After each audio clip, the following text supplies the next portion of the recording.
It's only for a second, Chief. It's not sustained. Celsius and use a real temperature system, okay? Celsius? No. Use a real temperature system, okay?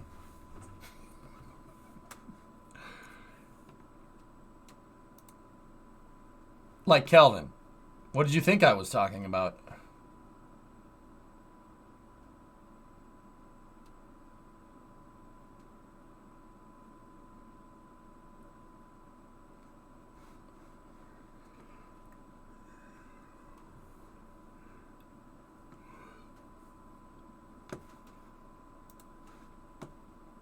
As a European, I'm offended. I was talking about Kelvin, damn it!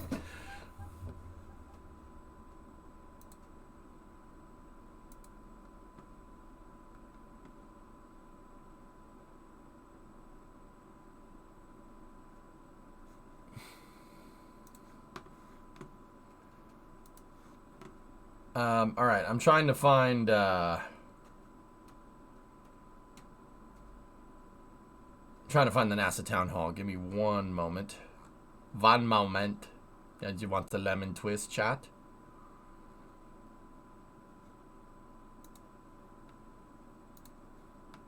Here we go.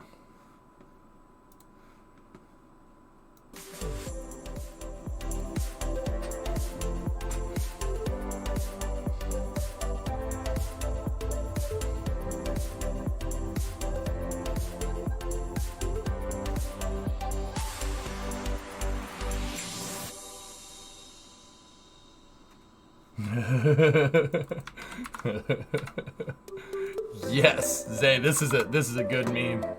This is a good meme. Me and the boys pulling up to Michoud Assembly Facility. Me and the boys.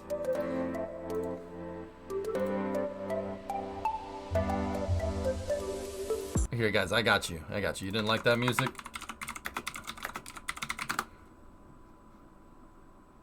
I got you.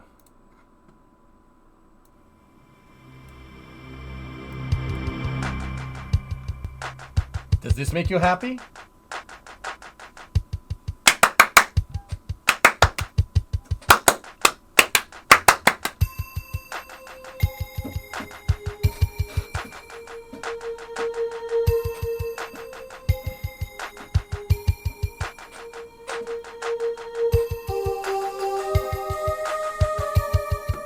Get out! All right. We could. Yeah, okay. All right. Vulcan, you're right.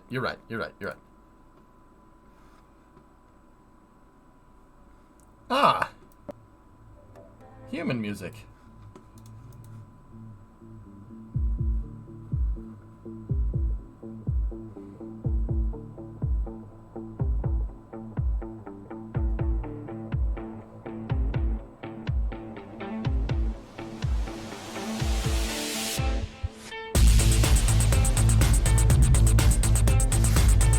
The kids love this one.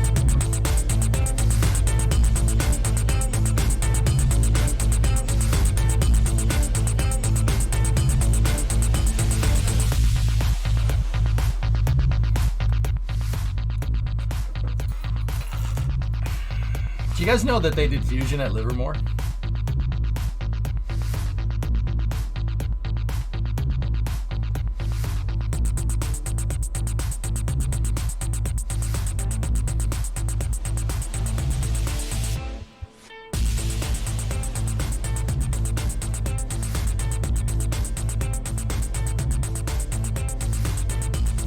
Cool.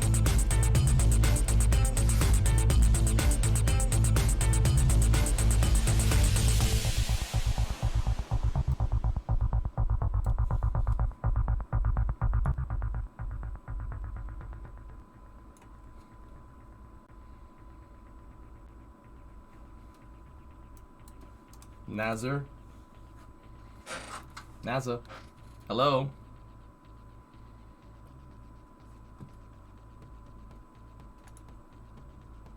Vulcan, what's that? Oh, that's awesome. We should do that. We should do that. I just want to actually say, please listen to the video of the sound that I linked you. If it's not public domain, we could get in trouble, but you weren't listening to me now, are you? Fine, let's do all the things that you want to do.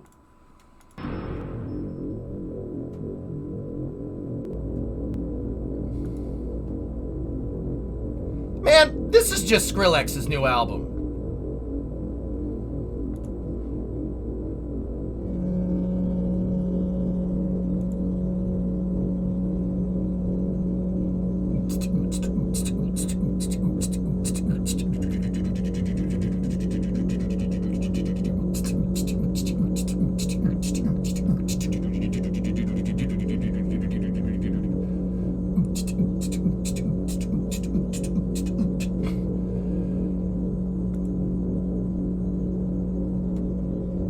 Is Skrillex even relevant anymore? Did I just date myself? Okay. In 2022, they did surgery on a grape for the benefit of all humanity. Throughout America's story, there are defining days. Days when minds change, hearts fill, and imaginations soar. Days when visions transform the trajectory of the American story, which is our story. Doing what is hard and achieving what is great, that is what stirs humankind. Think of the children. That's what unites us. With inspiration and innovation, no Herculean effort is too large. No moonshot is beyond our reach. And liftoff of Artemis 1. A new generation, the Artemis generation, stands ready. Ready to return humanity to the moon and then to take us further than ever before to Mars. I think they did, Chad. Let us continue the quest to unfold this universe. And let us continue to find unity in our discovery. So together, let us continue to dream the impossible dream that now becomes real. And then let us traverse the untouched terrain of the once unreachable stars. Okay.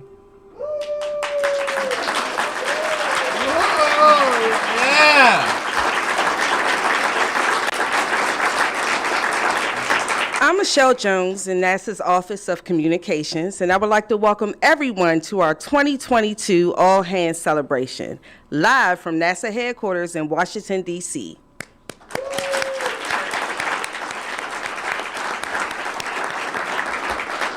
So listen, I'm sure you all agree, this has been an amazing year, right? This has been great.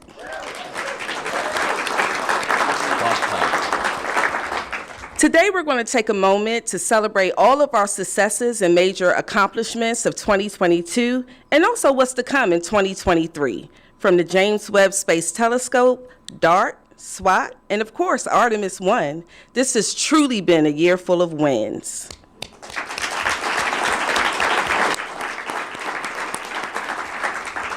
It's my pleasure to introduce Administrator Bill Nelson, Deputy Administrator Pam Melroy, and Associate Administrator Bob Cabana.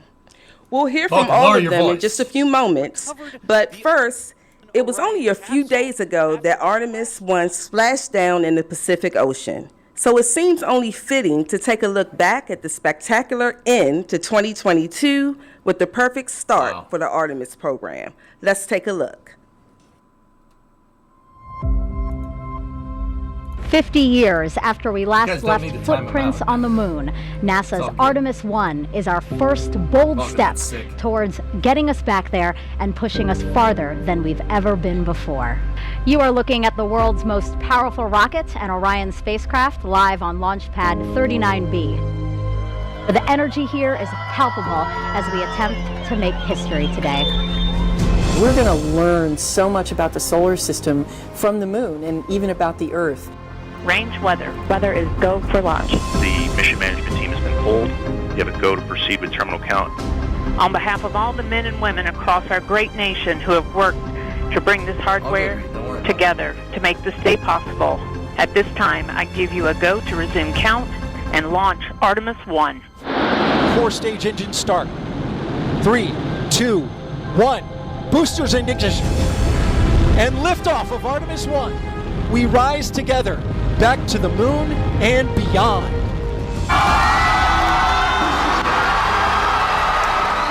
SLS now traveling 607 miles per hour.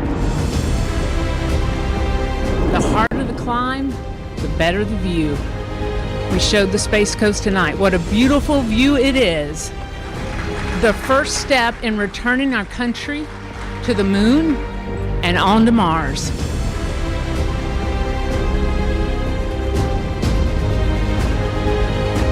We are understanding now from the James Webb Space Telescope just how big and vast this universe is. There's a lot out there to explore.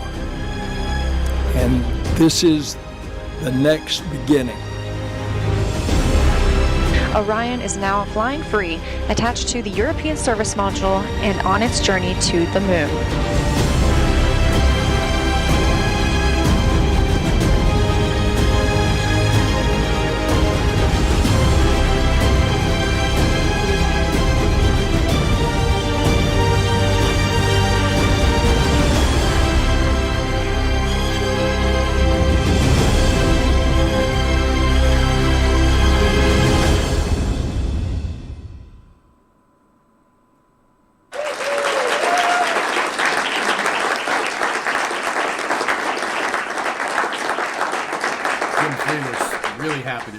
Hi, everybody. What a year.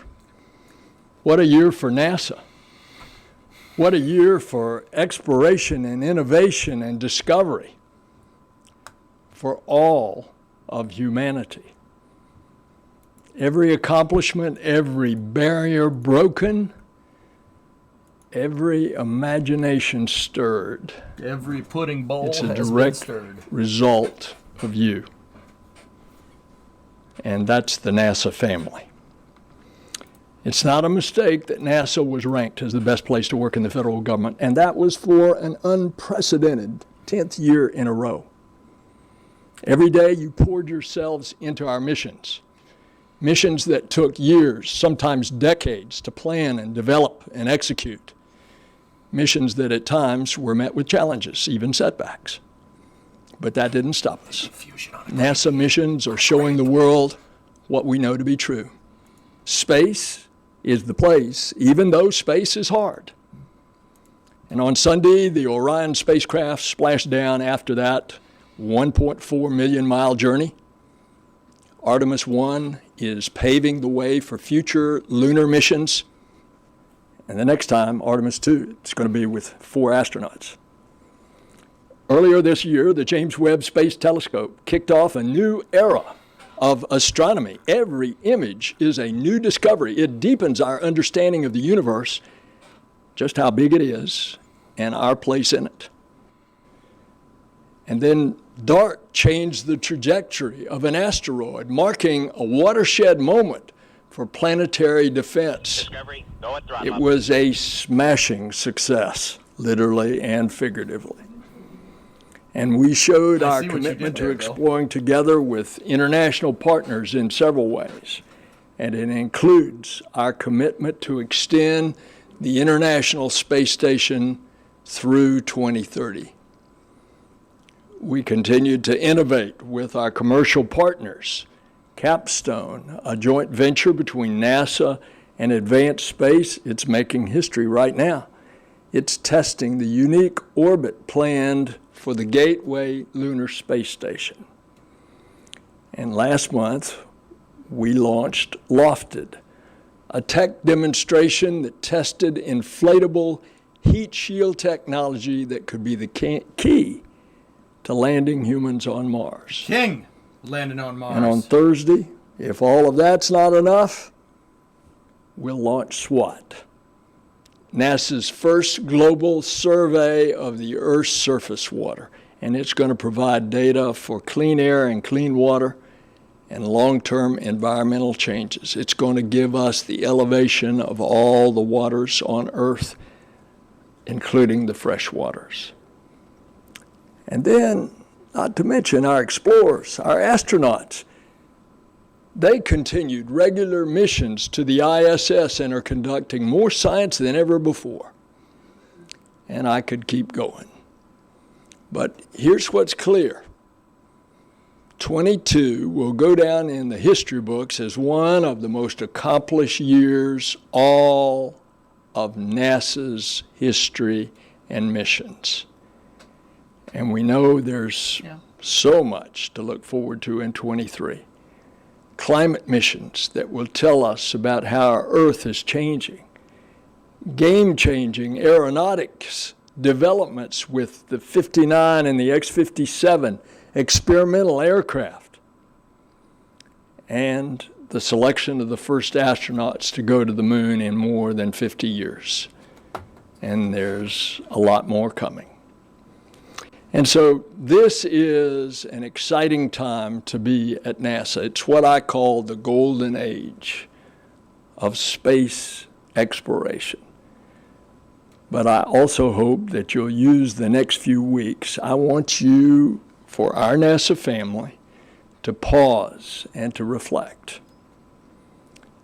And in the coming days, we're going to gather for the holidays, and regardless of how much we celebrate, the spirit of this season unites us all.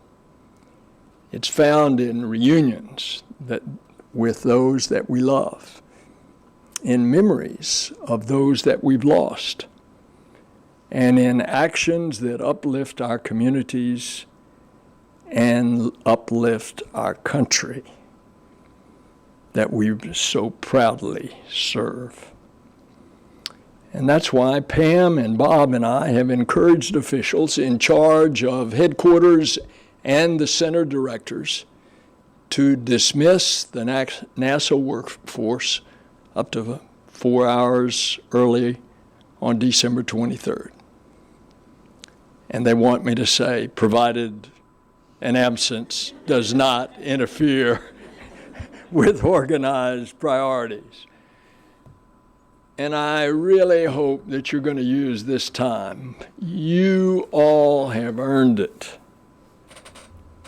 Thank you for allowing me and Pam and Bob to have the privilege of trying to offer what little bit of leadership that we can to be at NASA with you. And for us, every day is a gift. And thank you for everything that you've done and that you will do. And I wish you the blessed and joyous holiday season.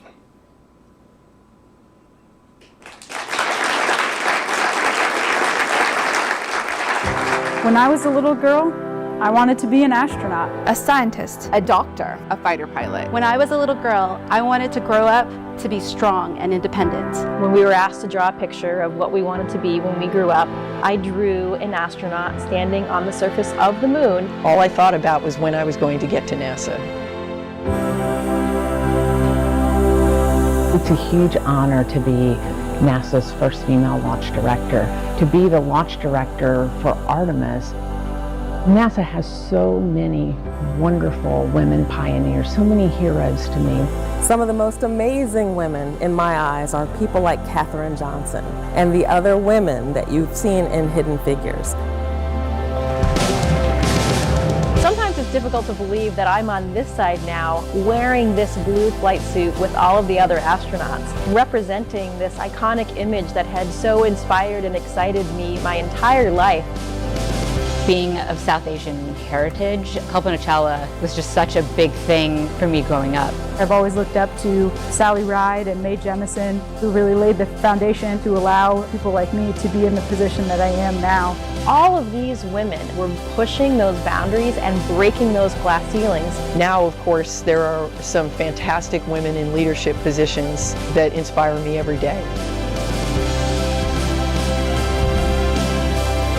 So much has changed since the Apollo program. During the Apollo 11 launch, we had one woman, one. out of 400 engineers in the room. And I look at our team today, it's much more a reflection of the world that we live in. A big piece of why it's so important to have women and diverse backgrounds, because it allows us to bring everybody along with us on this journey. It doesn't really matter what you look like. If you've got the brains and you have the knowledge, we need you at the table. We are at such an exciting time in human spaceflight right now, and Artemis is such a huge part of that. We haven't been to the moon in many, many years. We have a lot of younger generation folks that have never seen that happen. We will understand so much more about the moon, about the Earth, about our solar system. We're going to stay. And to me, that's an amazing idea. The moon is going to be the blueprint for how we go to Mars and out into the solar system and maybe beyond. It is incredibly exciting to be part of this Artemis team. It still feels pretty surreal to think that I might one day walk on the moon. To see a woman and a person of color on the surface of the moon, to be able to say that space is for everyone and that we go to space to make life better here on Earth for everyone. I know that tears will be in my eyes.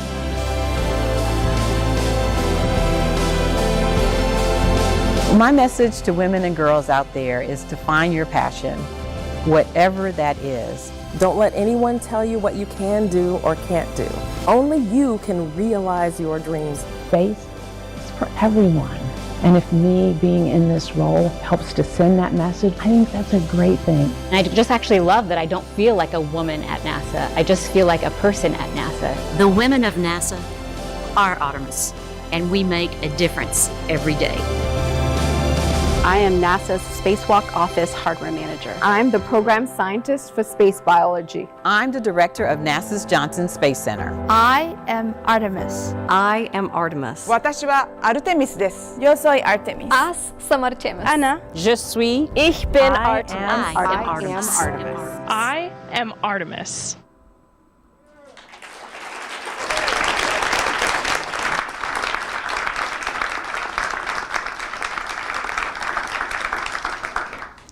Oh my goodness, don't we have a phenomenal team? I just love that movie. I love telling the story of the people at NASA and how we bring together all these disciplines and these diverse viewpoints.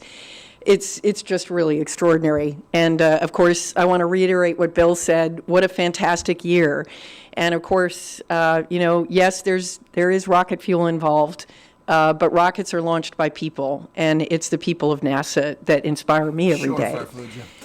I don't think that the agency has ever been busier or more successful carrying out such a huge range and a high tempo of challenging and very critical missions. I want you to know that we in the leadership team, Bill, Bob, and I, we know how hard it has been to keep up with the demands and how much we value and appreciate your hard work, your sacrifice, your passion. It's delivering an extraordinary return for the American people and for the world. When I think about the Webb first images as just the tip of the iceberg for what we will learn from that capability, the Artemis generation, which is now being inspired by the first moon mission safely home. I love DART, not just because it was an amazing success, but because it's actually showing us the beginnings of our strategy. Our strategy around protecting the planet, and also teaching us so much about the science of asteroids in the bargain. So the outside world may not always see how this all fits together, but we as a workforce, as a team, we need to see how our work individually is contributing to the bigger picture. And so that's very important that we take time to think about that. One of the big accomplishments last year is the Moon to Mars strategy. Thanks to the Federated Board, Bob and I both gave a thank you to the Federated Board for their work this year in helping on that strategy to create a blueprint for human exploration and science throughout the solar system. And it's being built on the foundation of what we have, right? We have great capabilities, we just demonstrated them. But we have to have the objectives going forward to make sure that we stay focused on what it takes to build that blueprint and make it all the way to Mars and beyond. It's also very critical for us to tell the story of our strategy and explain what the objectives are and how we are achieving them in order to have both political and financial resiliency for that strategy going forward. So communications is central. So we just saw a major success with Artemis 1. And as many of you know, the follow-on missions are well underway. We've got hardware all the way out to Artemis 5, and they're going to lead us to a long-term human presence around the moon where we can apply what we learn to missions on Mars and beyond. So at NASA, it's our mission to always be right at the cutting edge. That really defines us. It keeps us fresh, but it also means that we have to stay focused all the time on the next horizon. So when we released a revised set of the Moon to Mars objectives this fall with input from you, from industry, and from our international partners, academia, and the general public, over 5,000 inputs, it was with that horizon in mind, that next 20 years for NASA. We're looking out at that horizon with a tangible roadmap to get to the future that we envision. If you haven't had a chance to familiarize yourself with those objectives, please take some time to run through them because they're very important. And we're going to continue refining and honing them as new capabilities, new challenges, new learning, and new technologies arise. We need to constantly be agile and make sure that we are focused on the objectives, not on any one mission or hardware as the be-all, end-all. We have to keep thinking about making progress. And so I would like to just say, we know we have more work to do. I think it's really important to start with the end in mind, and that was with the blueprint, and work backwards from there. We have a lot of other areas that we need to make sure that the agency is ready to meet 2040 for NASA. And I look forward to that work and working with all of you on it. One of the things I did want to touch on, something I talk about every time I talk about NASA, is why. The question probably every single one of us gets at some time. Maybe it's from a stranger sitting next to you on an airplane. Maybe it's from a family member. They want to know, why are we going back to the moon? Why do we go to space? Why do we launch telescopes? Why do we do all the things that we do in space? And the answers unfold through the value to our citizens and to humanity that space uniquely offers, that only space can give us. And those three pillars are science, national posture, and inspiration. So each of them should be visible in everything we do. Learning about the formation of the cosmos and our solar system, the past, the present, and the future of our own Earth, our own planet and the moon, and looking at our own biology creates the knowledge and insights that are really fundamental to humanity's future. And we have a unique aspect through space and microgravity that we can learn from. The technology capabilities of a growing aerospace base lift all the fortunes of all Americans and the nations joining us and strengthen our posture for the future. And finally, of course, the inspiration to the Artemis generation, inspiring them to study in STEM and other fields, is driving that whole generation towards a future of potential and promise, and that is just as essential to the future of America and humanity. So the milestones ahead in the next year are incredible. OSIRIS-REx is very exciting, bringing home an asteroid sample. Wow, we're going to get a bunch more pictures from the moon when CLIPS brings commercial delivery to the moon, including very important science and technology demonstrations that are going to be foundational for the future.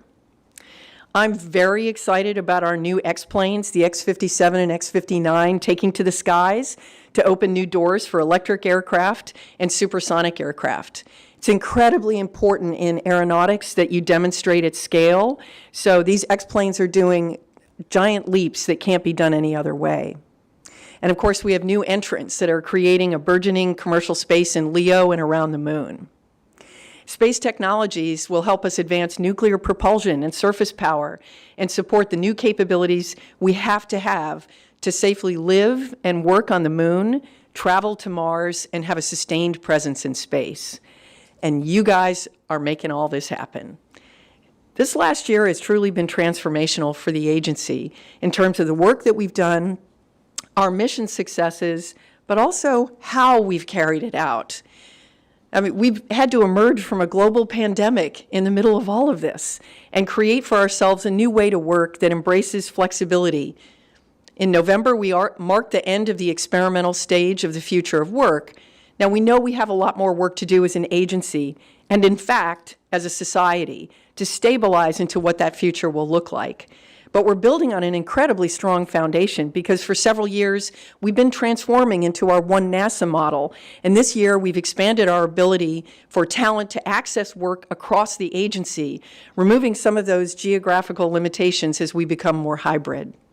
So I appreciate the work that each one of you do when you go on site and when you work remotely. All of it contributes and all of it is important. And I'm proud of how our leaders are working with you, the workforce, to evolve our agency culture to make this successful. We have a lot more work ahead this year to ensure that we create a balance in supporting our mission and our teams. And we're going to keep investing in this future work model. And I look to you to make sure that your teams are inclusive and thoughtful about what the team needs and about what the mission needs. So the NASA workforce is really the most amazing group of people anywhere in the world. And as a team, we achieve spectacular successes. And in the coming year, we're going to see a lot more. We'll see more communications. We'll talk about the future of work together. We'll be focusing on investments in facilities and IT that are investments in the workforce to ensure that our infrastructure better supports how we work now. I have to give a shout out to our supervisors. They're doing a fantastic job of working with employees to figure out what works for the organization and the individual. It will continue to be a team effort. And in the meantime, please continue to be mindful of your mental health. Take the rest and the care that you need over the holiday to be ready for another big year. Be kind to each other, be kind to yourself. I look forward to celebrating the amazing year of 2022 as we look ahead to the breathtaking milestones in 2023, thanks to your hard work and dedication. Thank you.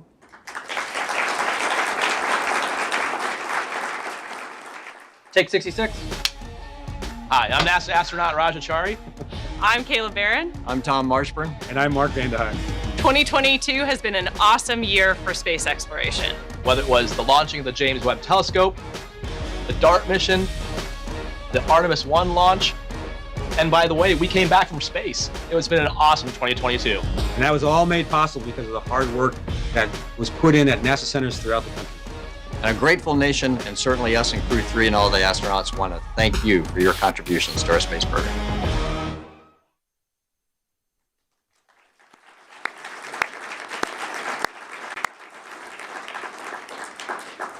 Wow, what a year. You know, I got to give you guys credit. None of that would have been accomplished without all of you. You are the reason that we had such an amazing, amazing year. You heard about all the great things from the administrator that we accomplished, and Pam talked about the future that's ahead of us too. It's absolutely outstanding what we are going to accomplish together. Now, what I want to ask all of you is that you take and rededicate yourselves to our core values: safety, integrity, teamwork, excellence, inclusion. If we all take those to heart and work together, we're going to have another successful year. You know, I can't imagine not being part of this team. I am so blessed to be with you, to be here, to accomplish all that we do, to be part of the leadership team with Bill and Pam. You know, there was a rumor going around that I was going to retire. I don't know where that came from. You know, I mean, people have been saying that. 5 years ago, somebody asked me that, and I said, in another year or so. So don't believe it, all right? I cannot imagine not being part of this team, to seeing what we're accomplishing together. It is absolutely great. Now, when I talk about safety, we accomplished an awful lot last year. As we go into 2023, we're going into January, and we'll talk more about this, but it's the 20th anniversary of Columbia next year. And I want us all to remember the lessons learned, okay? We cannot forget that. We are going to be successful if we pay attention to our core values, take safety to heart, okay? So I'm asking all of you, please, as we go through our daily work throughout this year and into the next, that you are paying attention to what you do, that you're in the moment, that you're not thinking about something else. We cannot afford to have anyone hurt. We have to really look out for one another, and that's your job. We take care of one another. You know, as the administrator said, we've been #1 on the Federal Employee Viewpoint Survey 10 years in a row. Why is that? Okay? And I think there's a couple reasons. I think it's because of what we call our NASA family, that we're all a part of. We do look out for one another. And I think it's also because of this amazing mission that we have, what we accomplish when we work together as one.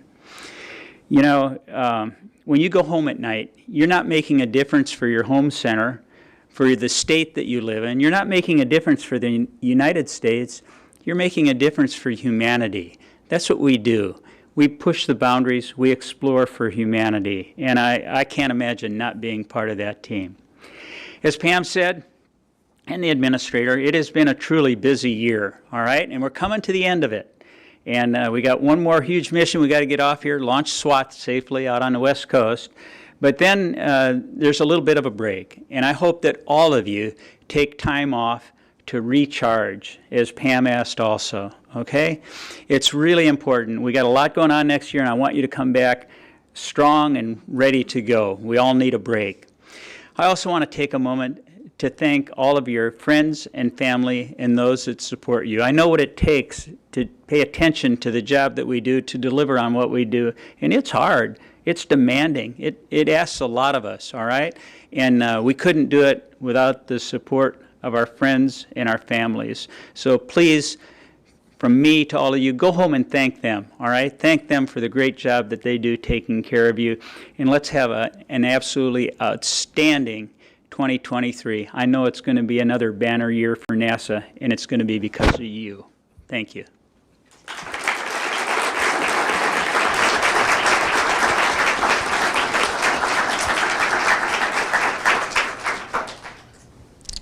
Thank you, Associate Administrator Cabana. We appreciate that. So now we're going to hear from some of our mission directorates. They're going to share with us what's coming up and what they are most happy about as far as what was accomplished in 2022. And it's only fitting to start with our Associate Administrator, Dr. Thomas Zurbuchen. And we'll also hear from the Associate Administrator for our Exploration Systems Development, Jim Free. That's good. We got to listen to Dr. Z now. He's the best doctor that ever could run NASA Science Division. He's done very good. He's done a very good job. What? You think he doesn't sound like that?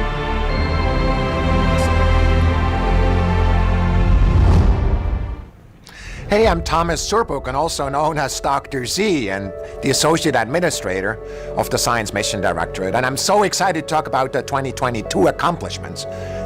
We had an amazing year. Frankly, it's hard to find a year like this anywhere in the history of NASA that we had in the science program. And of course, at the top, I want to talk about the amazing people and the amazing mission, which is the James Webb Space Telescope, and everything that enabled it. In the first month of the year, this telescope was unfolded and then focused in ways no telescope has ever done in space. It has since then imaged the universe, and frankly, even in our own solar system, provided insights that we've never seen before. It's revealing the universe in an entirely new way. Congrats again to that team, and the best is yet to come.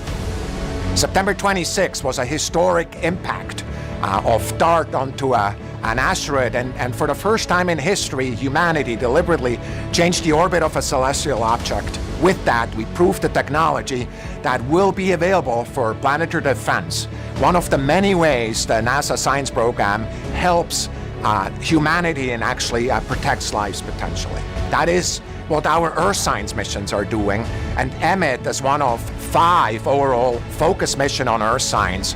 We're out there and are providing new insights looking at our own planet, a planet that's changing too rapidly, unfortunately, but one where the best way to observe it is from space. EMIT is providing, with its hyperspectral data, new insights that we've never seen about our Earth, and especially looking already at kind of leaky pipelines and helping providers of these pipelines seal them up, but also make the world a better place through it. As we go forward, 2023 promises to be another amazing year, and many of the milestones are actually later in a year, such as the OSIRIS-REx sample return on September 24th in the Utah desert. This is a sample that's coming back, a unique sample return from an asteroid that has been collected early in 2020. The spacecraft is on its way as we speak. Everything is going well. I can't wait for that to be back. The big American 2023 eclipse on October 14th will be a highlight, looking at our star and the moon in front of it. We expect the majority of all Americans to also look into the sky, but also at the NASA content that we're providing, celebrating the research of our star. We, of course, are remembering that the Parker Solar Probe is going to break records in that year as well about proximity and otherwise. And as we look at the moon getting in front of the sun, we of course think of the Artemis science that is becoming our focus with the release of the decadal survey of biological and physical sciences and our investments in Artemis science experiments that will be used by astronauts on the surface of the moon. We celebrate that science. All of the science that I talked about will be open, increasingly open, without hurdles, that people can use the data and make it available for anybody's benefit. With that, I just want to thank all of my NASA colleagues, both at the leadership level, but also the amazing individuals that we're working with each and every day, and wish them the best of holidays and, of course, an amazing next year. Thank you.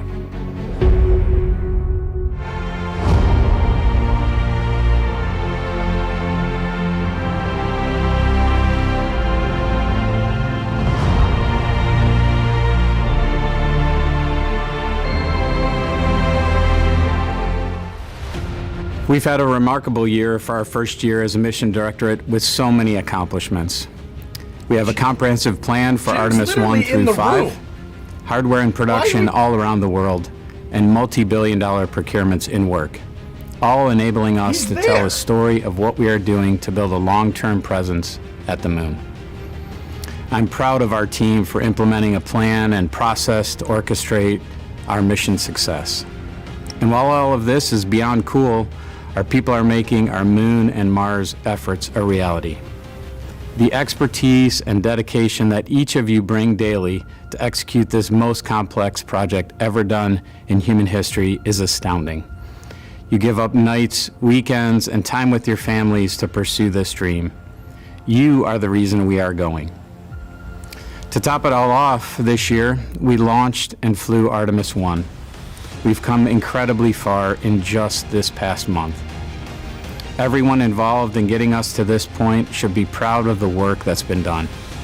Artemis is no longer hardware at the launch pad, and being on a path to the moon is no longer plans on paper.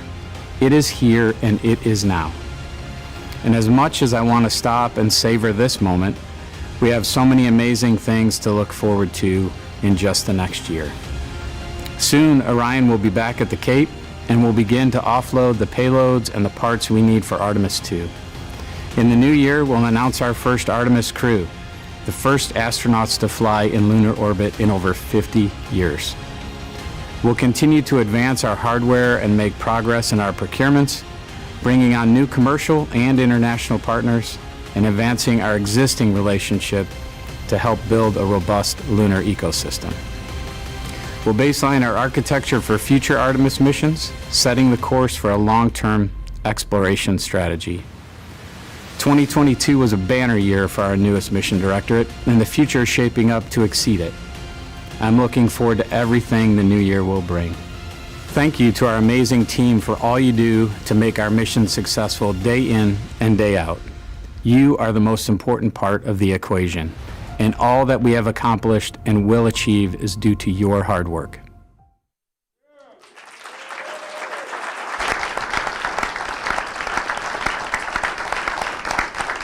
Jim's in the crowd. He's right there, and he's clapping for himself. What an amazing recap. So, Administrator Nelson, I have a question for you. No doubt, 2022 has been a banner year. What would you say you're most looking forward to in 2023? Accelerating Artemis 2 into next year. But it's going to take a while to get those avionics out of Artemis 1, get them retested, recertified. Good answer. And in 24, we will do what we've been looking forward to doing for a long time. But in the meantime, I think we are having a profound, better sense of who we are and where we are and what we are by the discoveries that all these folks are making. And you put that as the backdrop as we continue to press outward to that new frontier out there. And I'm looking forward to every day in 2023. That's awesome. I'm looking forward to that too.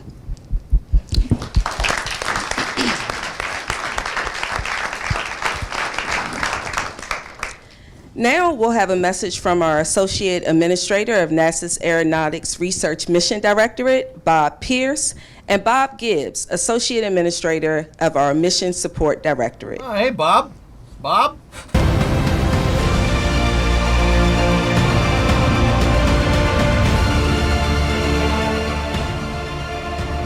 Okay, there's a lot of... Why so much epic music? Stop it. Dang it, Bobby. It's been an exciting year. At NASA's Aeronautics Research Mission Director, our work enables lasting impacts on the aviation system. 2022 was a year that provided a glimpse into the impacts that our research, our technology, our partnerships, and people will have. We're creating better ways for people and cargo to fly, faster, cleaner, and serving more areas of the country. In 2022, international stakeholders joined the U.S. in setting a goal of net zero carbon emissions by 2050. NASA is working as a leader in this effort through our Sustainable Flight National Partnership. This won't be an easy task, but collaboration will make it possible. We've made major steps towards more sustainable aviation, testing transformative aircraft designs, hybrid electric propulsion, and sustainable fuels that will lead to innovative commercial products. Our X-57 Maxwell all-electric aircraft continue to generate knowledge that will help advance U.S. development of smaller, sustainable vehicles. And in the coming year, we will begin building a sustainable flight demonstrator aircraft that will demonstrate green technologies and prove how efficient aviation can be. We're working to help redesign our national airspace, making it adaptable, flexible, and publicly acceptable for new kinds of aircraft and operations. For example, through our Advanced Air Mobility mission, we worked with industry to collect valuable noise data from prototype electric air taxis in flight. Our Quest mission saw its X-59 aircraft coming together undergoing critical tests. Next year, this supersonic aircraft will make its first flight, possibly bringing the world closer to quiet supersonic flight over land. How do we get this done? Our workforce is one of our greatest strengths, one we work to nurture and to expand. For example, in 2022, our University Innovation Project and other initiatives like it fostered new groups of innovation accelerators, project leads of greater diversity, and university researchers turned into new NASA hires. NASA Aeronautics also funded more interns and saw more of its awardees receive PhDs and transition into new jobs with the aviation industry. This has been the kind of year that makes you look forward to the future. I'm excited to be at the agency, leading the way to an aviation transformation for the benefit of all of us. Remember, NASA's with you when you fly. I want to thank the NASA Aeronautics team and NASA for such a great year, and I look forward to working with you next year.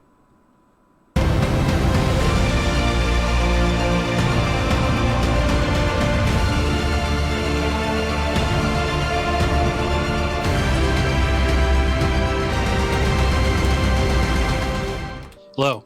As the Associate Administrator for the Mission Support Directorate, I have the distinct honor of representing NASA offices across the mission support enterprise who help ensure every launch, every discovery, every innovation has the support it needs to be successful.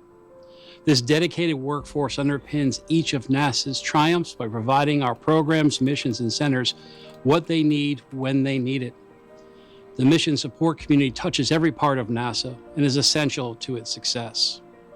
I'm excited to share with you a few of our recent accomplishments and to tell you where we're headed in the coming year. In 2022, the Office of the Chief Human Capital Officer worked with our mission centers and the NASA Shared Service Center to improve how we find and hire the best talent. As a result, NASA's time to hire dropped 30% in a year, from 94 days to 73 days in November of 2022, well under the 80 days recommended by the Office of Personnel Management. Efforts like this help NASA's missions and centers compete for the next generation of scientists, engineers, and leaders. Another example, over the past year, NASA's Office of the Chief Information Officer has improved how we protect our vital systems. Collectively, these enhancements now prevent more than 5 billion unauthorized attempts to access NASA networks and 1.5 million email threats weekly. Further, alongside the Mission Support Directorate, OCIO has been developing key technology focus areas that will set standards across our mission support enterprise and help them plan their future technology roadmaps, translating into better services for our centers and missions. Finally, the Office of Strategic Infrastructure has, over the past year, been leading and developing a new agency master plan. By working in concert with stakeholders across the agency, this plan aligns NASA's real property assets to mission requirements, helping us identify the properties NASA should sustain, invest, or repurpose or divest, so we can meet the needs of the Artemis generation and the generations that follow. As we move into 2023, the Mission Support Committee will develop the people, technology, and infrastructure that will carry NASA from the moon to Mars and beyond. Building on 2022's momentum, we will see a renewed focus on decreasing time to hire, further development of technology roadmaps, and finalization of the agency master plan. I want to extend a sincere thanks for everything that everyone in the mission support community did in 2022. It was a lot of work.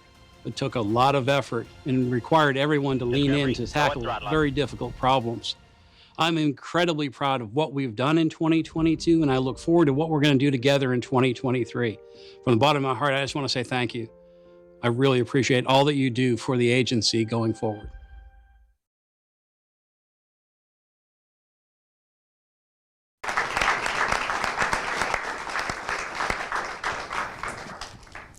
All right, yeah, that's what we do at NASA. We lean in. So, Deputy Administrator Milroy, I have a question for you. Bob reminded us that NASA is with you when we fly. Can you tell us a little bit about what we're doing as far as the green aviation is concerned? Yes, very exciting. I just think it's amazing, NASA's history in aeronautics. Of course, NASA was built on NACA. It was originally an aeronautics organization, and most people don't realize how just about everything in a modern aviation, like if you're sitting on an airliner, how much of the critical technologies were developed by NASA. Not only that, NASA also helped develop the air traffic control system in the United States. Imagine that. Those things, I think not everybody really understands, and it's had an enormous impact on industry. Well, now we've got an existential threat, right? So aviation is one of the hardest areas to decarbonize. It is incredibly difficult. So some very aggressive targets have been set, and the Aeronautics Mission Directorate is stepping up to the plate. So not only the electric aircraft that is also going to help us, but and the sustainable aviation fuels that Bob talked about, but the next generation, the next X-plane, I love it. We're waiting for 2 to fly next year, and we're already talking about the next one. Love it. So coming right behind that, the Sustainable Flight Demonstrator, which is aiming at using aerodynamic shaping and other capabilities to reduce emissions and fuel burn by 25%.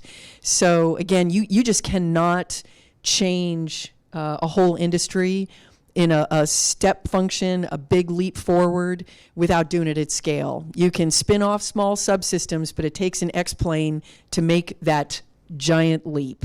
And that's what we're known for, and that's what our Aeronautics Directorate's going to do. Thank you, Deputy Administrator Milroy. All right, next up, Jim Reuter, Associate Administrator for Space Technology, and, excuse me, Kathy Leaders, our Associate Associate Administrator for Space Operations.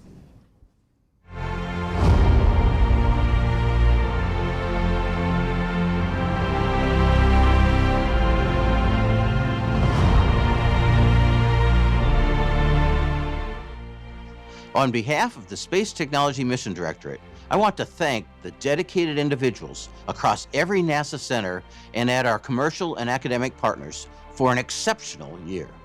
Because of your hard work, technology drives exploration. Space Tech's 2022 was filled with ground tests, launches, in-space demonstrations, collaborations, strategic planning, and more. Space Tech has more than 1,400 technology projects and 140 planned flight demonstrations. This year, we supported the investment of $230 million to small businesses. Projects within our Lunar Surface Innovation Initiative advanced, and the consortium now has participation from more than 700 organizations. Space Tech's strength is the breadth of what we do and how we work with diverse organizations across the country. This summer, the Laser Communications Relay Demonstration began its 2-year experiment program. We're testing different scenarios to refine the performance of two-way optical communications between spacecraft and the ground. Our Capstone CubeSat launched in June. Despite a few challenges, it entered the unique orbit planned for Gateway last month, making it the first CubeSat to operate at the moon. The resilience and problem solving of the joint industry government team made it possible. Capstone will spend the next few months learning about the orbit and testing a new navigation technology. Helping us close out an outstanding year was the successful lofted demonstration. We wanted to know if the inflatable decelerator design works. The answer is a resounding yes. The aeroshell flawlessly inflated in orbit and re-entered Earth's atmosphere. As the project manager observed, with the lofted demonstration and Artemis 1 launch, the U.S. has both a new heavy upmass and a heavy downmass capability.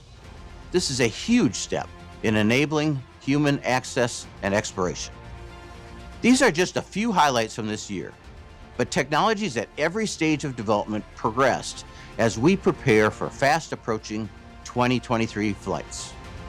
I saw Prime 1 in the lab earlier this year.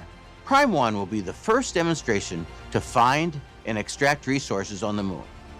A Hopper robot and 4G LTE communication system will be tested on the same mission. Space Tech continues to foster the next generation of explorers. I know many readers eagerly anticipate the 2023 release of the second graphic novel in the First Woman series. Next year, we will also see experiments developed by middle and high schoolers take to the skies on suborbital flights. All 57 teams selected for the inaugural TechRise Student Challenge delivered their payloads on time. And we will inspire more students from more parts of the country with our second TechRise Challenge. Continued investment in technology and people will sustain space exploration. Space Tech relies on diverse ideas from a diverse workforce to transform NASA missions and ensure American leadership in space.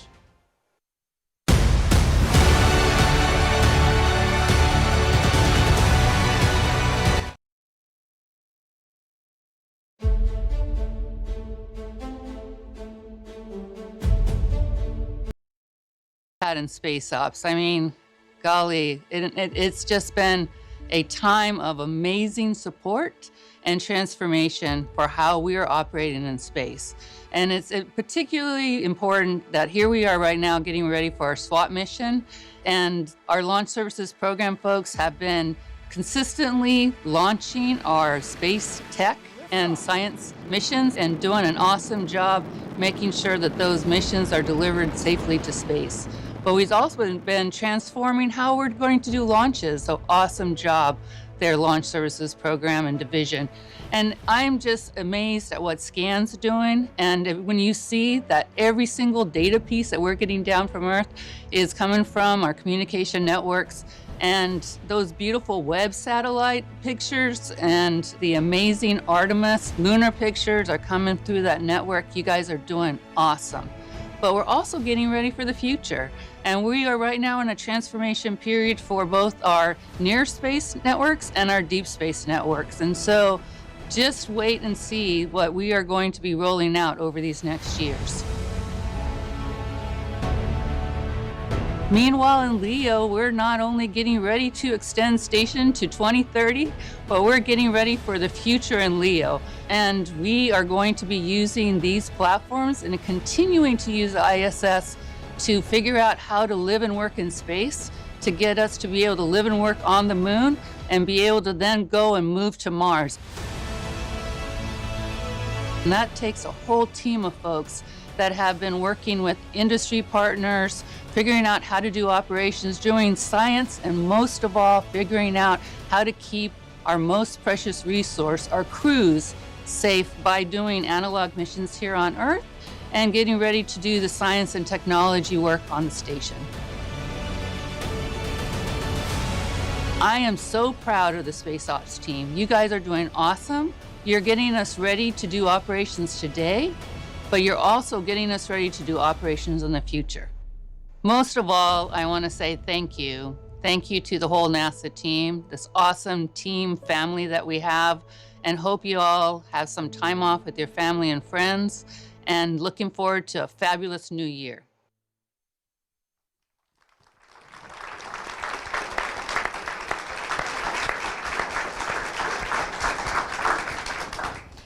All right, Associate Administrator Cabana, what would you say are some of the biggest moves in human spaceflight and space technology in 2022? Well, from a space technology point of view, I mean, that Capstone mission is just outstanding, what it's doing in its orbit around the moon, defining that for Gateway, and that's just a CubeSat, you know, that's doing that. I look at the technologies that are coming out of space technology, and it's paving the way for the future.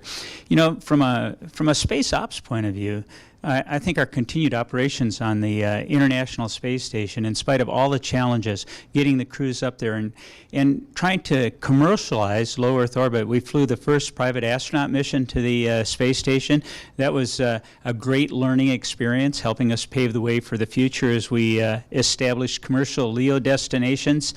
You know, it's how we work together, I think, that's the amazing thing. You know, I got asked the other day, what am I most looking forward to? You know, I look at our accomplishments and what am I looking forward to?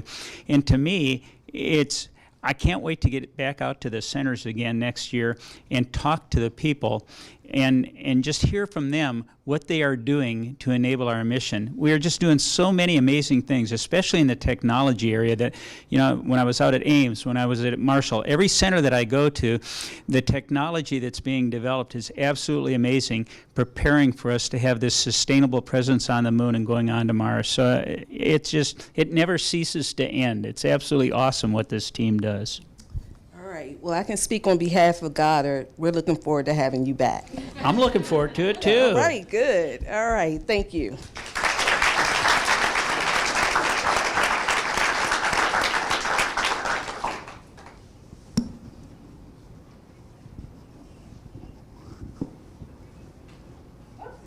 Three, two, one. Boosters in ignition. Let us hope that this milestone will inspire us to transcend all possible manner of difference, as the great Du Bois once put it, and keep foremost in mind all that we have in common as human beings, as sisters and brothers here on Earth.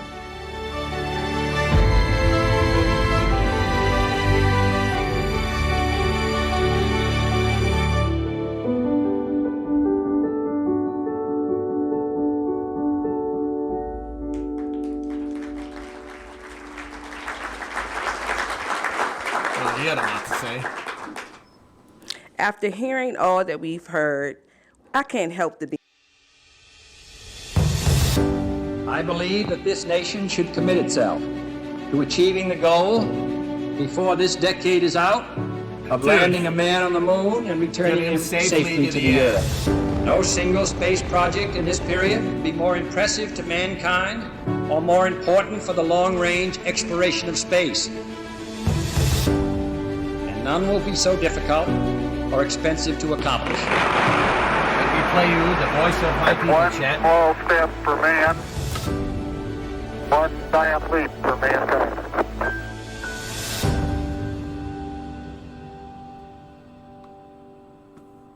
Okay.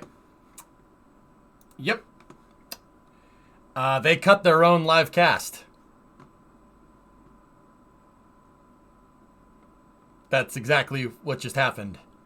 Yep. They went over the time limit because it's the top of the hour. They cut their own live cast to show footage from 50 years ago.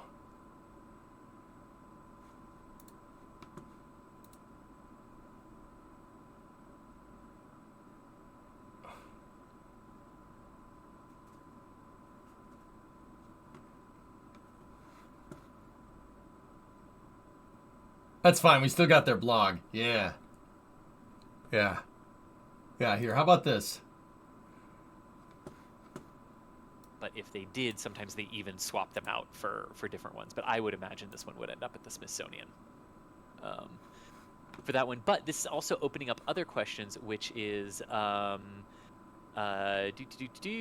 So Ogon is asking, can we go into what is next for this?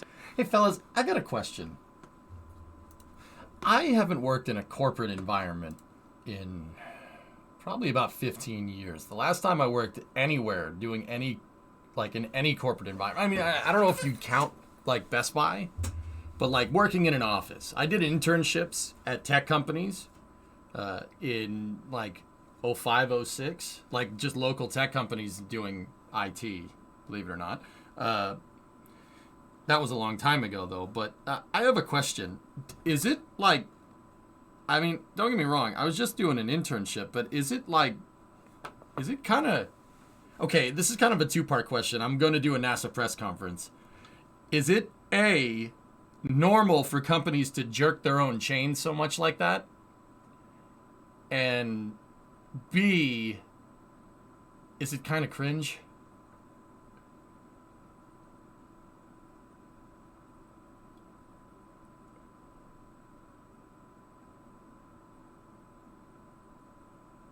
It's awful and constant. Like, I don't mean to... I'm not trying to stir the pot, but a company that constantly needs to remind you that it's a good place to work doesn't seem like a good place to work. Am I? And I don't know if that necessarily pertains to NASA, but...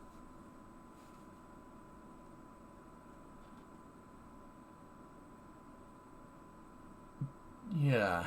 I was just at an all hands yesterday with all sea levels, all, yeah, complimenting each other.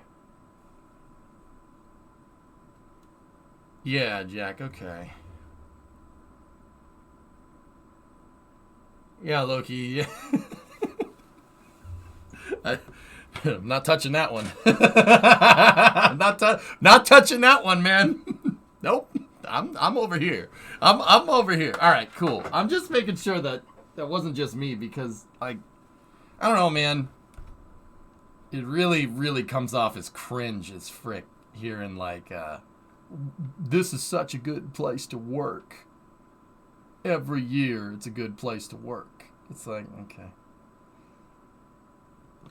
It's basically LinkedIn post 24/7.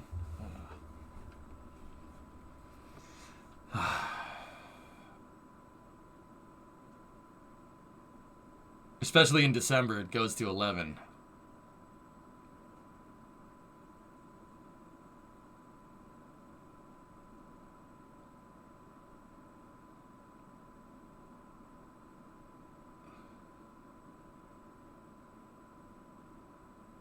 Huh.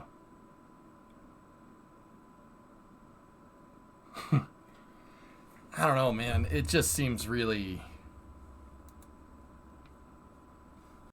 like, yeah. I don't... If you have to choose one working for NASA or working for SpaceX, where you headed, doesn't matter.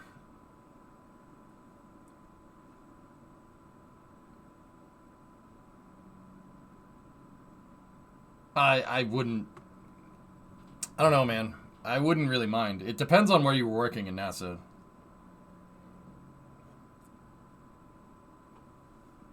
I'd do that for free and live in a van down by the river. So, yeah, NASA Spaceflight is showing pictures of the Artemis 1 capsule, which is probably what NASA should be doing right now, but, you know.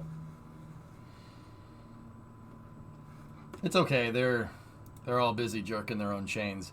I just want to add that Jim Free looked really happy to be there. Like, real happy to be there.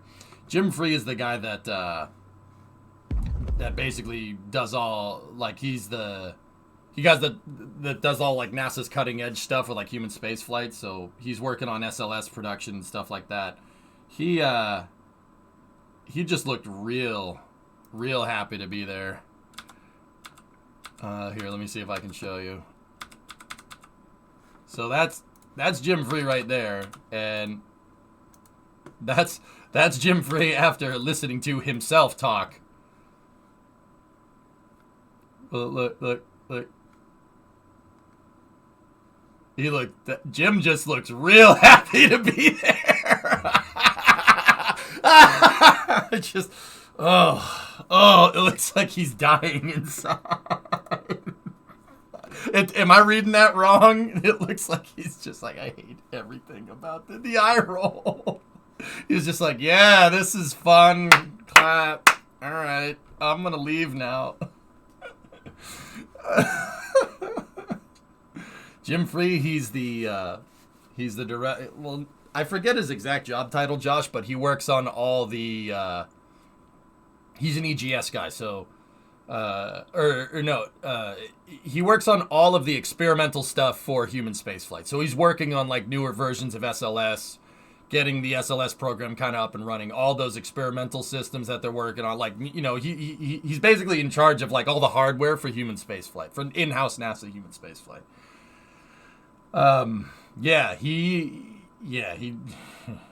His job is like doing the back end of all like the hardware, like making sure the core stages are done on time, like making sure, you know, the launchers work and stuff like that. Yeah, he's big fish. Yeah. Just looks really happy to be there. He's like,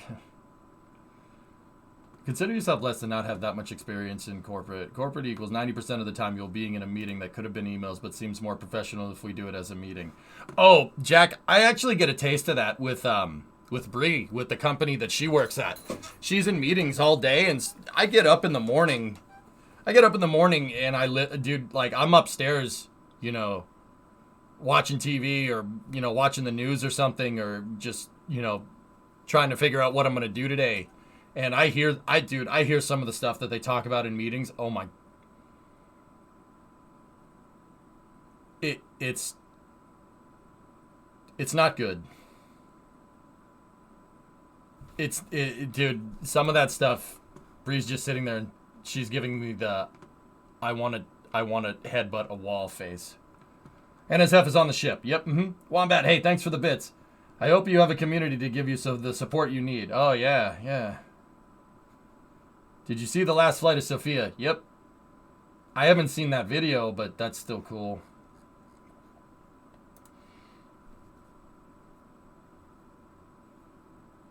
Remember, some of the people, including Pam, Bob, and Bill, flew on the shuttle. I know.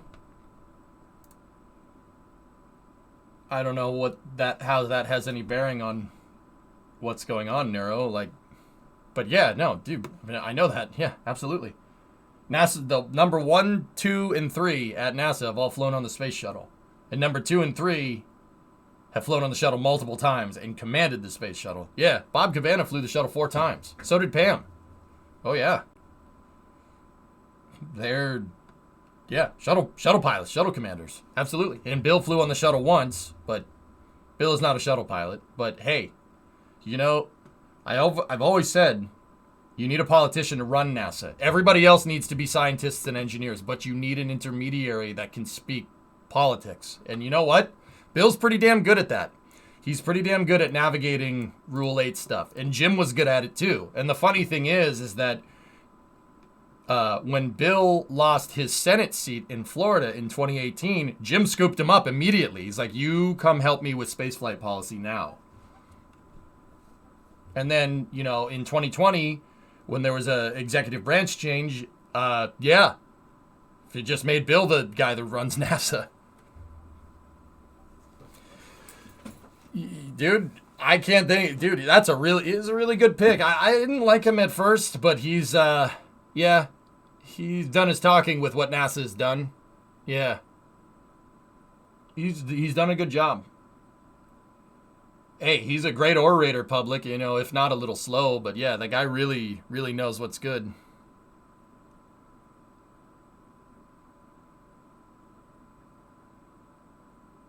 Is there a guy standing directly in front of the capsule for the NSF? Yeah, there is. Okay.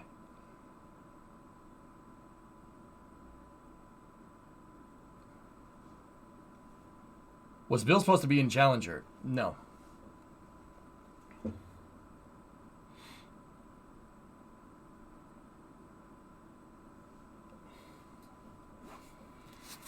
Why are you doing this? Why are you doing this? Why are you doing this? Stop it. By the way, I have an interview scheduled tomorrow with the Space Electronics Department of Airbus. Everything's clenched, bottom included. Yeah. Discovery, Hey, gone. go at throttle up. 36-month resub. Pink, people are redeeming channel points for me to change my hat. Looking at this, just a little bit of a subject change. Looking at this footage, I think I see Das in the background there. I'm wondering if Das is there. I'm not listening to this cast because I try not to just rebroadcast NSF like as much as we can. Like we have permission to do it. It's totally cool, but I think I saw Das in the background.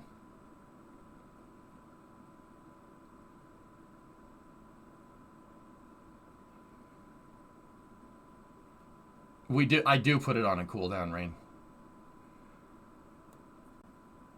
But anyway, yeah, that NASA town. Sometimes with NASA town halls, dude, sometimes you get some really good information. Forge God brought it up in chat. Sometimes you get Jim just kind of spitballing about how, or not, like kind of just talking about how, if we were going to do this, we were going to do this. Like he talked about putting Artemis 1 on a Falcon Heavy and why that's not a good idea, why it's important to get SLS working. I'll admit I very much preferred that, but I mean, sometimes you get NASA just jerking their chain all day and it's kind of gross. I don't really like that.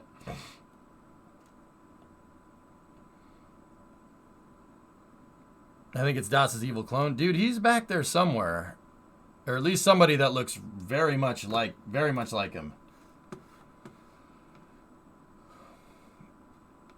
During the shuttle cruise, did they have backup crews in case someone got sick? Every mission, T-Man.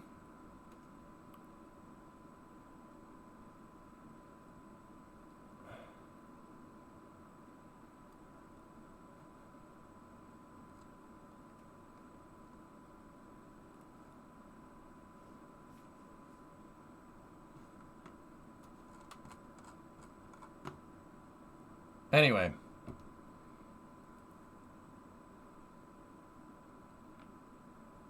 Sorry, I just really like looking at that capsule. That thing's freaking sweet, dude.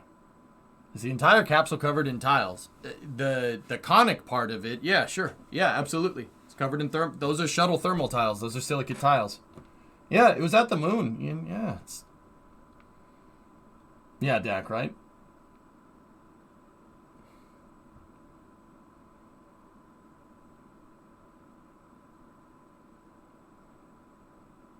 What if they want their capsules well done? Well, we ask them politely but firmly to leave. Just got my Twitch recap email. Congrats, your emotes are number 1 and 2 on my list. And go. All right, so why did it look different in space? It had skin that burned off. They had silica, they had, I think they said silicon oxide tape on it, the silver. They had some thermal tape on it. Yeah, and the thermal tape, you could see the mount points for it, but it burned off. I think that the metallic tape S is for better thermals up there, and then the tiles, I don't need to say what those do. Yeah, that thing was out at the moon, man. That's pretty damn impressive. I think they said it was silicon oxide, but that maybe I'm mistaken for another part of the thermal protection system. Artemis 2 feels like a real low-risk mission, at least not the order of magnitude more complex than the capsules to Leo. It's certainly complicated, but it also seems simple. Yeah, just go to the moon. Pink, right? Like, Discovery, go at throttle up. Randy Bresnik, during the NASA Artemis recovery the other day that we covered on Sunday, actually described it in a really good way. And honestly, it's such a good, succinct way of describing it that honestly I'm taking that one. It's like when people, I'm just stealing your memes. I'm taking it. Artemis 2 is a combination of Apollo 7 and Apollo 8. It's Apollo 7 and 8 in one mission, that's cool. The mission is going to basically be in two phases. The first phase is that SLS is going to deliver the Orion capsule to a low-ish Earth orbit. It's actually going to be more towards MEO from what I understand, but the capsule is going to spend 24 hours, right? Capsule's going to spend 24 hours doing orbits, and they're going to check out all the systems, and if they have to come back down, they have to come back down. And then they're going to do TLI with the service module, which is really freaking cool. And that's why I know it's in medium Earth orbit, because the service module can't do TLI. It doesn't have the delta V to do it. So they're gonna insert into an orbit that's like way higher than even like the Inspiration 4 mission. It's gonna be way up there. Should have made that right turn at Albuquerque. Thanks. So, and then after 24 hours, they'll do TLI with the service module, with the European service module, which once again tells me that then it's going to go on an Apollo 8 style mission where you do a circumlunar trajectory around the moon, a free return. That's an insane mission. That's really complicated. It's not going to be anything that we haven't seen before, but also it's been 50 years. You know, that institutional knowledge does go away because the technicians, right? The technicians that worked on it, we need to relearn it. We're basically so far out of the gates that we have a good idea of what they're doing, of what we're doing, but you know, it's like IKEA furniture. Even though you have the directions, you're not going to assemble it right the first time, you know? You're like, if you assembled that cabinet like 30 or 40 times, the 30 or 40th time it's going to be perfect, right? So we kind of have to, you know, we kind of have to go and relearn how to do it. And in terms of like relearning how to do it, combining Apollo 7 and Apollo 8 is a ballsy move. It's a ballsy move, man. Wow, I just learned that. Didn't know they're doing half and half TLI. It's a ballsy mission, Ian. It's a ballsy freaking mission. That makes the mission real complicated.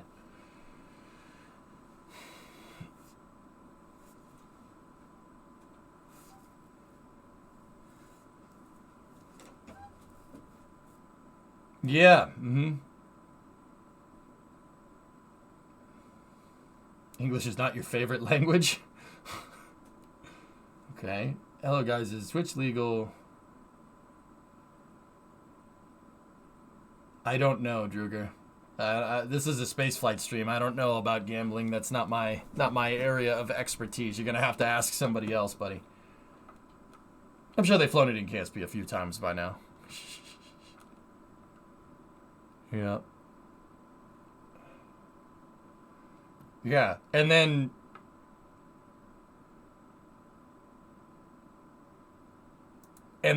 Ian, so Artemis 3 is a combination of Apollo 9, 10, and 11, all rolled into one. These are ballsy freaking missions, dude. That's you're really risking something doing that.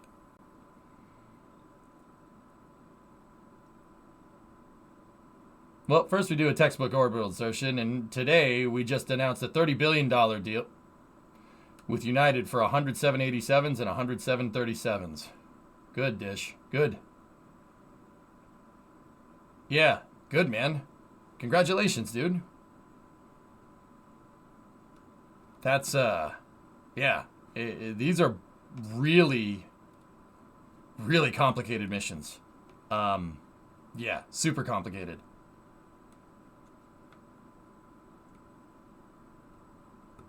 $30 billion deal with United. Good. Good. Plus an option for United to order 100 more. Now that's the kind of block buy I like to see.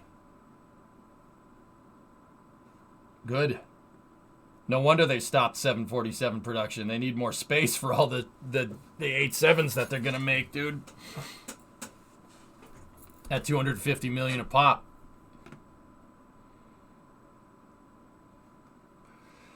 Dish. Now I don't shop around for the, jet, the private jet of my needs very much, but honestly, 250 mil for a 787, considering what you're getting, is not bad. That's a really good price, actually. That's pretty damn good considering what a 787 can do. 787s, guys, can fly halfway around the world, no problem. Like, I know because I've done that. When I flew to Japan 10 years ago with my buddies, we had a 787. It was JAL 787. So like one of the lowest serial numbers. That thing took off in Boston and landed at Tokyo Narita, which is those two airports are not near each other. They are not near each other at all. Boom Supersonic is announcing their engine provider in 2 hours, supposedly. Yeah, a lot of news today. Yeah. Took the North Pole shortcut. Yeah, of course. But also, man, I'd rather get a couple Falcon Heavies for that price. Yeah, but you often talk about full reusability. Falcon Heavies are not fully reusable. SMH my head. Have you heard about the first fission reaction to get more power than put in? That's fusion, Jack, not fission. But yeah, they did fusion at Livermore. Yep, big deal. Got to find a way to harness the energy, though. Actually, EJ, airlines pay under $100 million each for 787-8. Well, I mean, Dish just literally said the opposite of that, Neuro. So, I mean,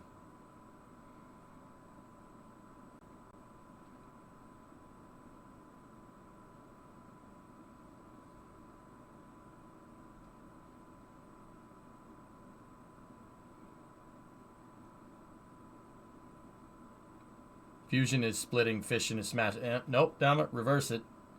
Fusion, it's literally in the name. You're fusing atoms together. Fission splits atoms. Two different things. They get discounts for block buys, but not that much. Yeah. I mean, Nero, I'd be interested to see who got a 787 for $100 million, dude. That's a really, really good price. I would absolutely pay $100 million for a 787. That's really low. All right. Hey, I missed the town hall. Would you be able to give a 20-second recap? NASA's a nice place to work. Okay, you're on. There was nothing. There was nothing good. It was just NASA jerking their own chain. We got no new info, which I'm kind of annoyed about, but whatever. Sometimes in the past you get good info from the town halls. Sometimes it's just NASA talking about how awesome they are, which is kind of redundant in my mind, but hey, whatever.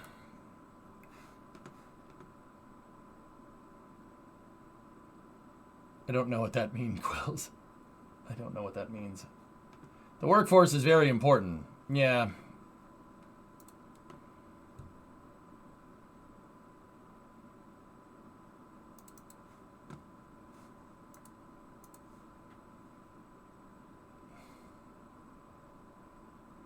Even when the lady was talking about why we went to space, she still didn't give any good examples. Yeah, I just didn't really get too incredibly inspired from it, you know?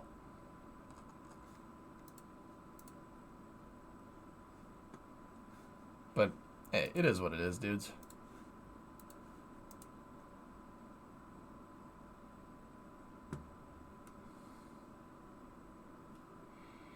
But the one thing that I will say is Bill they asked Bill what he's looking forward to in 2023, and Bill Nelson basically said, I'm looking forward to try and get Artemis 2 launched by the end of 2023. And then everybody kind of laughed. And then Bill didn't laugh.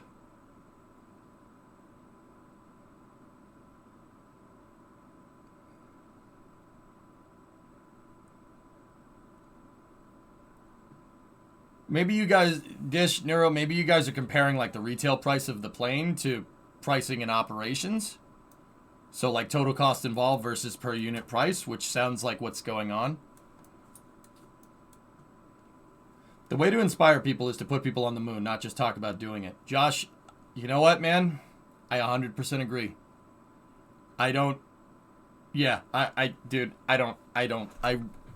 Dude, I know it's needed. I get it. That's just corporate idiosyncrasies, but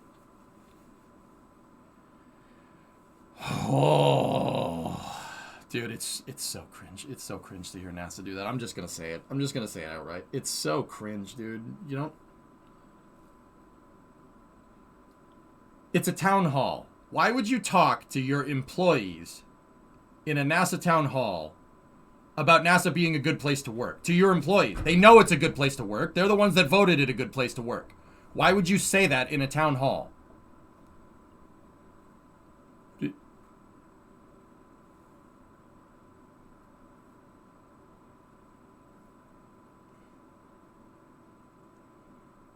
I got you, Neuro. Yep. Turnover prevention? Yeah, but fellas, okay, if I was running a business, dude, maybe I'm wrong. And I'm probably wrong because a lot of people do this. But if I'm running a business, I want to let the product of the company speak for itself. You know what I mean? People, you want to, the best way to get people to work there is to get people to want to work there by making new and exciting stuff. This is something that I think Tesla, SpaceX, Neuralink, Boring Company, that's something that they do absolutely right. They don't have town halls saying how nice of a place to work it is. They have very, very public showings about the technology that they're working on, and they let the technology drive their recruitment. And people want to work there. Funny how that works. We don't talk about that one, good fella. Not gonna lie, at my company, about 3,000 employees, town halls are good if done right. It can energize employees to keep working. No, don't get me wrong. Mm-hmm.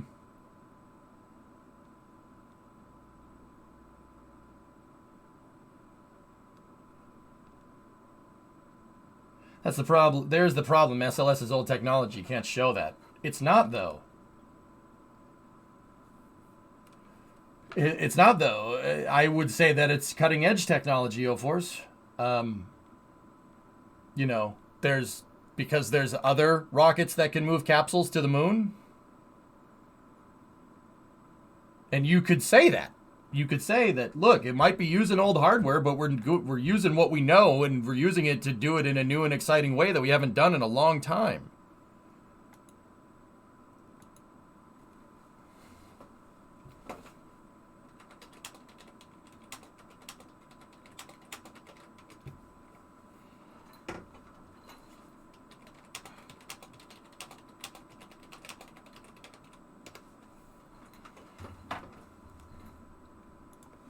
Falcon Heavy can move a Dragon around the moon, right? Yeah, more or less, that's sure, but it pretty much only good for a free return. But Falcon Heavy isn't human rated either, so.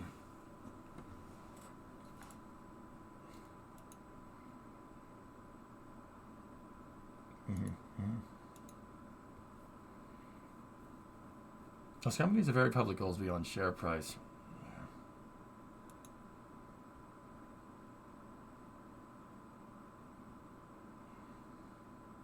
The Apollo, Dead Crew, the Apollo capsule could not do what Orion just did. No way. And it definitely couldn't do what Orion just did remote controlled. No, I don't think so. The fuel cells would go before. Well, it would be close. You'd run out of consumable. That's where Orion really strides ahead. It's like, it's a better Apollo capsule, like way better. Just needs a good lander to go with it. They're working on that, though. But anyway, I don't want to get down in the dumps too much, fellas. You know, like, NASA's doing good things. It's just, yeah, I don't think I really want to cover town halls anymore. It's too much corpo stuff, dude. Like, not because that's not needed or anything, but I just don't think you guys want to see that. People don't come here to get reminded of how their work works. You know what I'm saying? That's like if I talk about, like, oh, agile versus waterfall development. Everyone's like, okay, yep, leaving now. You know? I don't want to cover town halls anymore from this point going forward. It's just not, it's not good. Agile is cringe. You know what, good fella? I'll be 100% real with you. I think they're both cringe. To confine yourself to one method of working is the stupidest thing I've ever heard in my life. If you really want my honest opinion, you know, I really think, like, I listen to Bree's conferences and stuff where she works, and I'm just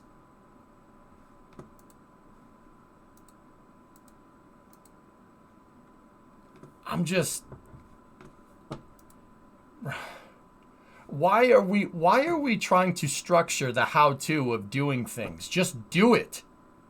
It's very, dude, it seems very redundant. I don't, yeah. It makes my head crawl, dude. So when are you gonna have your own town hall telling us how awesome you are? I did do a state of the stream. I do state of the stream basically at the start of every year to tell, you know, kind of basically just ask you guys what you want to see from me, and I curtail my expectations to that, believe it or not.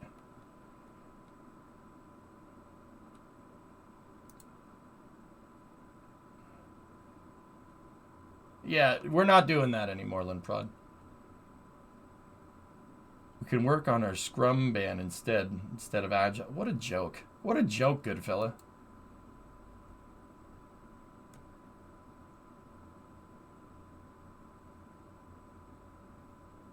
Imagine hiring people and then having to tell them how to work. Isn't that kind of the opposite of hiring people? It's almost like that may or may not be a guise for covering for the fact that there's some people at companies that have no idea what they're doing. Go figure.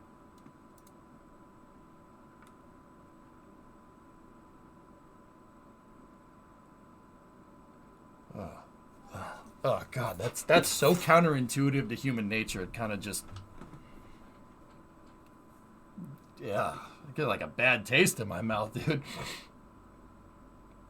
Yeah, Pink, right? There's a reason why The Office exists. Oh.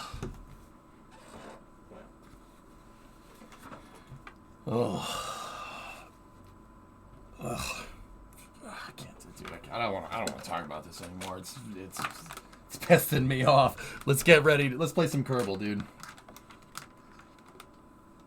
The company I work for has only 6 people and no middle management. The company I work for has 1 person and no middle, lower, or upper management.